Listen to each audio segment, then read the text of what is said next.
Hello again, friends. If you've been with us since episode 1, thank you, you've walked a rare path. Today is episode 12, the final step of our journey through truths most never hear, wonders revealed only in the Buddha's Dhamma. So take a breath, and let's go deeper together. Venerable Sir, will you be reborn?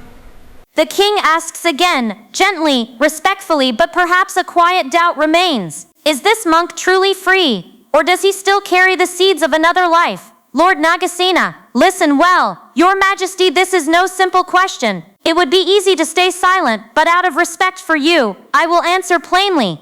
If this person you see, this collection of body, feelings, thoughts, and consciousness, still clings to any part of it as me or mine, then yes, rebirth will follow.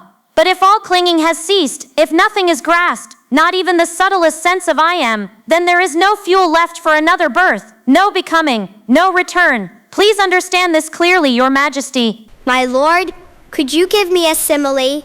Something to help me see it? Lord Nāgasena, listen well, Your Majesty. Imagine a loyal servant, honest, hard-working, devoted to his king. One day, deeply pleased with him, the king grants him 5 great gifts: fine robes, precious jewels, fertile land, abundant wealth, and high honor. Each gift represents one of the 5 strands of sensual pleasure, the very things most people chase their whole lives. Now suppose that same servant, after receiving all this, walks through the marketplace saying, "The king gave me nothing, not even a single coin." Would that be truthful, Your Majesty? Think about it. If someone hands you a gift with their own hands, is it honest to say, "I got nothing"? No, Venerable Sir, that would be false and deeply ungrateful. Lord Nāgasena, exactly, Your Majesty. Just as that servant cannot deny what was clearly given, I cannot deny what is true within. But may I ask, why do you seek to know this? What purpose does it serve? Still, since you've asked with sincerity, silence would be unkind.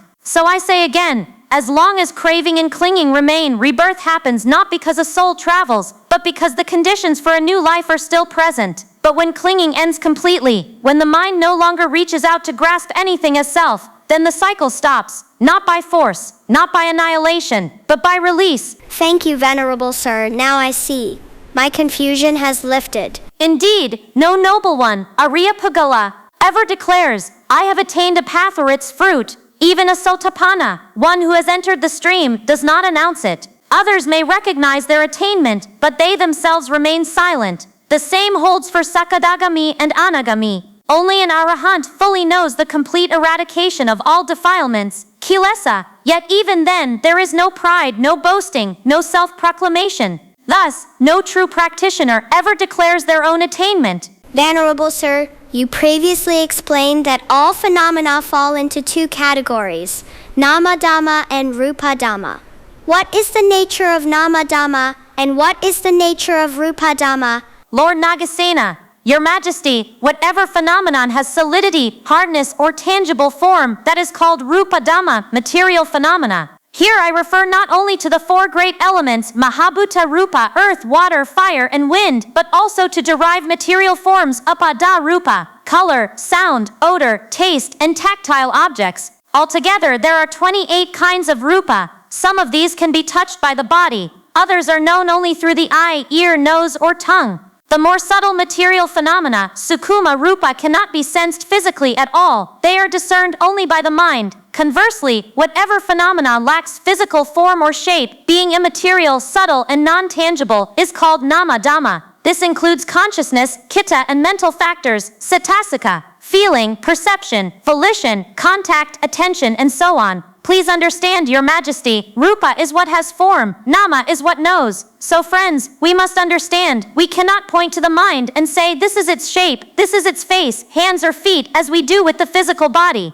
The mind has no visible form, no edges, no roundness or corners. Yet although nama dhamma has no physical structure, it does have characteristics, lakkhana. Each type of consciousness and each mental factor has its own distinct quality. For example, what is the characteristic of greed, lobha, of hatred, dosa, of delusion, moha? What defines wholesome states, mahakusala, like generosity, mindfulness, or wisdom? These are understood not by sight, but by observing their qualities and functions. Then, Venerable Sir, does only nama dhamma, the mind, take rebirth?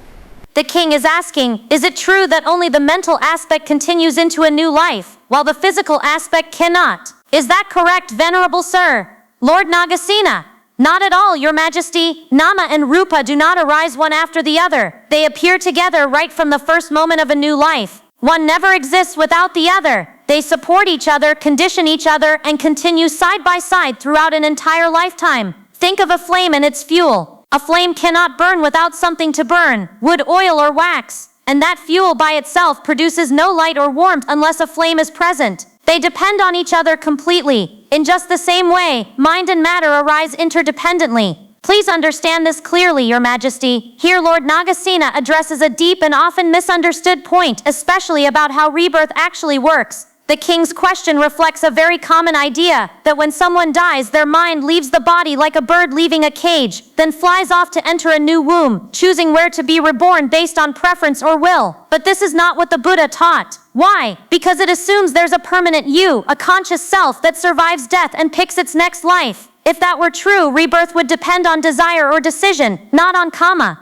You could simply say, I'll be reborn in a palace, and it would happen. But the truth is far more profound and impersonal. Rebirth is not the journey of a soul, it is the arising of a new psychophysical process, nama and rupa together, driven entirely by the ripening of past intentional actions, wholesome kusala or unwholesome akusala karma. And crucially, the mind and body that die do not get reborn. That stream ends completely. What arises in the next life is fresh, a new continuity, shaped by causes, not carried by a traveler. This is why it's also mistaken to say, only the mind is reborn. No, both nama and rupa cease at death, and both arise anew at conception, inseparably, like two hands clapping. My lord, could you give me a simile to help me see this?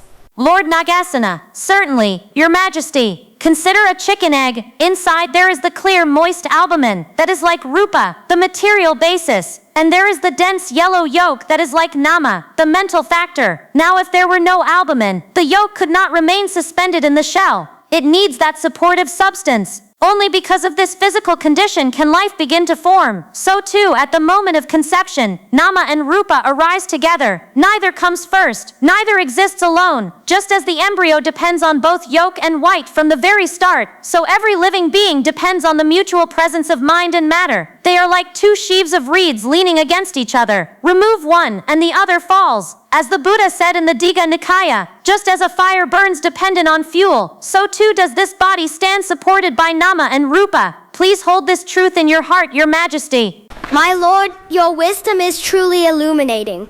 My doubt has vanished completely.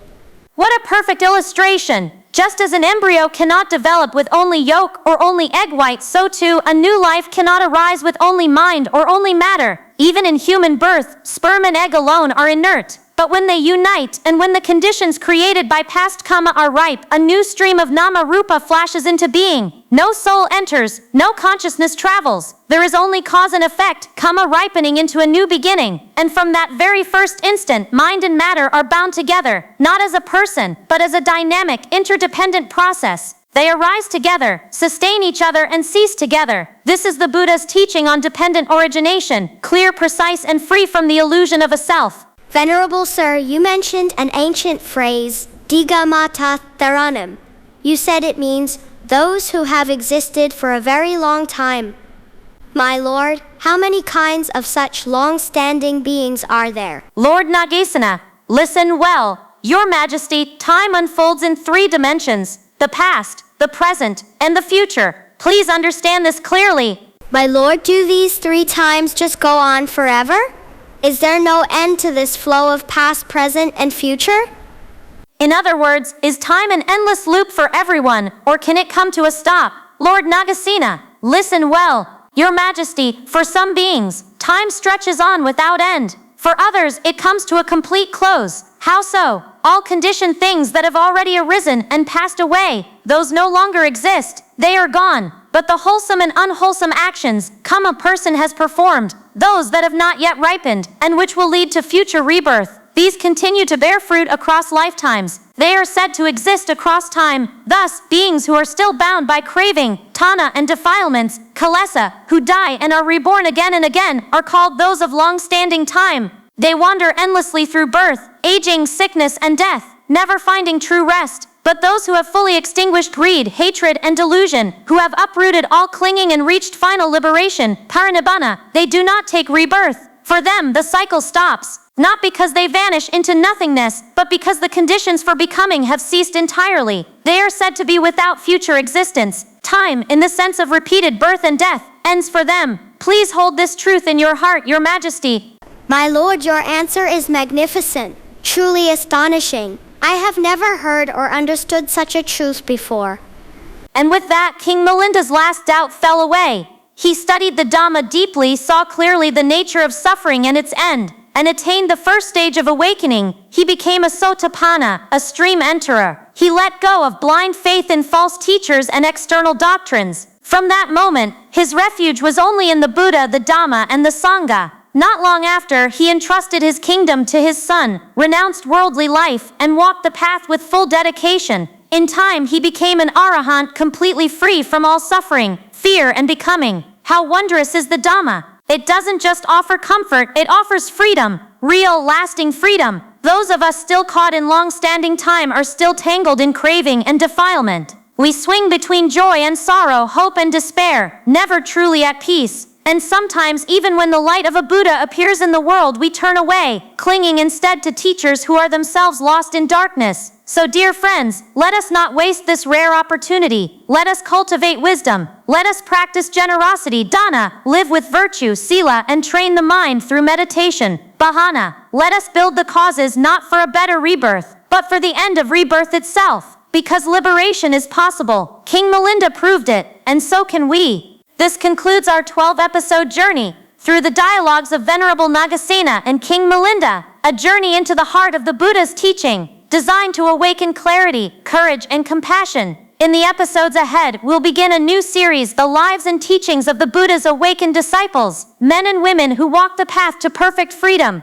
Their stories are not myths, they are maps. This new collection will span 80 to 100 episodes or more, revealing the depth, diversity, and power of those who realize the Dhamma in their own lives. Until then, may the blessings of the Triple Gem protect and guide you. May you walk in wisdom. May you be free.